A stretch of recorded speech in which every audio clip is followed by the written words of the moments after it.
Hey, good afternoon. Welcome to this edition of Newman's Own Travel Adventures Pin Collecting Edition.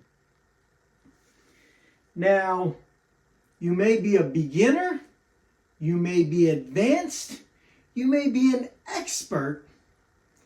This is just to touch base with some of the beginners out there that aren't sure where to start. And I'm telling you, this is the easiest collection you can obtain. Now, I myself personally, 40 years ago, started collecting pins and I didn't even know it.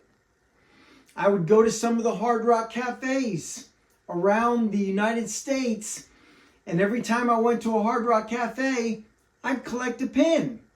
Now, I mostly take that pin and put it on a hat that I bought and leave it on there for some period of time. And then I ended up putting that hat into storage because I'd get more hats, not knowing that that was going to be my collection in the future. As you can see, I've got quite a substantial amount of pins right here. This isn't my whole collection. This is a portion of my collection. So I've got pins everywhere. I've got them in bags, pin bags. I've got them hung up on posters and cork boards and whatnot. I've even got the new fig pins, which are a larger pin that you can purchase. These are larger pins. But in any event, they're still pins. I've got pins that I've got from my D23 membership. We've got pins, majority of the way people put pins on lanyards. They put them on cork boards. They put them on other things that you want to put pins on.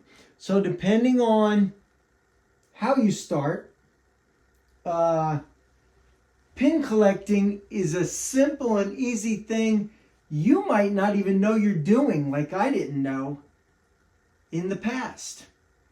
So what happened was I would get more and more pins, and I would start putting them into a pin book or on a lanyard.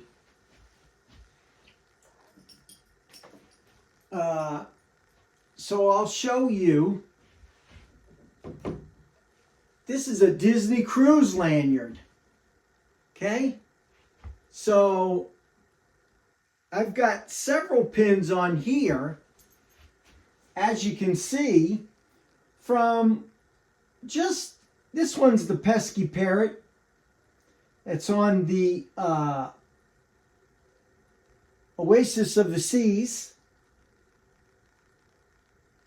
They have other ones. This one's a Star Wars one. Says, please do not use the Force.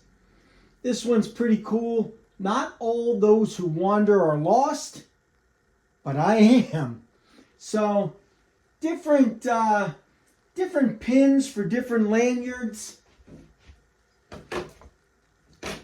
I've got a Haunted Mansion lanyard, which has some Haunted Mansion pins on it. Foolish mortals. And then two of the Haunted Mansion stretching room pins. So, as you can see, these pins do go up and down and lock into place from the Haunted Mansion stretching room. Pretty neat selection there. Pins come in all forms, shapes, and sizes. Much like buttons, you can see this button that I got from my uncle as a gag gift. He got me this knowing that I'm a Miami Dolphins fan. I've been a Miami Dolphins fan my 58 years of living.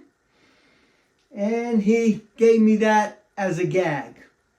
But look at how big that button is. It's the size of my hand. Other buttons come in different shapes and sizes, along with pins. Pins also come in different shapes and sizes. We've got special collectors group pins. This one, you have to buy each individual pin separately. So I searched the world over, Hard Rock Cafe. This is from the 2001 music series. But you can see we've got pins from all over. So what happened? I started collecting pins. And I thought, I've got more pins somewhere. Where do I go? Went into storage and started finding those hats. Now, I've got over 300 ball caps and hats in boxes in storage. So I started going through them. Sure enough, all those Hard Rock Cafe hats had pins on them. Not just from Hard Rock Cafe, there was Disney pins, Universal Studios pins, pins for all genres. So I started taking them off the hats and putting them on lanyards, putting them into pin books, all over.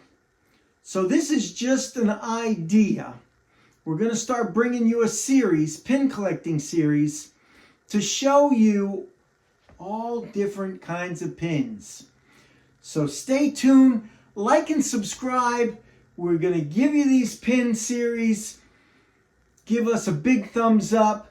Maybe leave a comment down below on your pin collecting and how you got started. And away we go.